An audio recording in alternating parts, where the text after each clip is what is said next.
شروع کرتا ہوں اللہ کے نام سے جو نہایت مہربان اور بے حد رحم والا ہے۔ جو لوگ کہتے ہیں اللہ نے ہم کو ہدایت کر دی ہے کہ ہم کسی کو رسول تسلیم نہ کریں جب تک وہ ہمارے سامنے ایسی قربانی نہ کرے جسے غیب سے آ کر آگ کھا لے، ان سے کہو تمہارے پاس مجھ سے پہلے بہت سے رسول آ چکے ہیں جو بہت سی روشن نشانیاں لائے تھے، اور وہ نشانی بھی لائے تھے جس کا تم ذکر کرتے ہو۔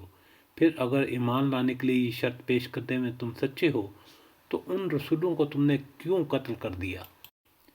اے محمد صلی اللہ علیہ وسلم، اگر یہ لوگ تمہیں جھٹلاتے ہیں تو بہت سے رسول تم سے پہلے جھٹلائے جا چکے ہیں جو کھلی کھلی نشانیاں اور صحیفے اور روشنی بخشنے والی کتابیں لائے تھے۔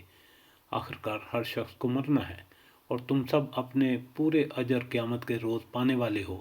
کامیاب دراصل وہ ہے جو وہاں آتش دوزخ سے بچ جائے اور جنت میں داخل کر دیا جائے۔ رہی یہ دنیا تو یہ تو محض ایک ظاہر فریب چیز ہے۔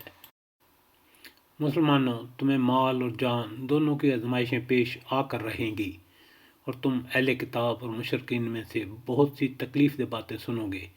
اگر ان سب حالات میں تم صبر اور خدا ترسی کی روش پر قائم رہو تو یہ بڑے حوصلے کا کام ہے۔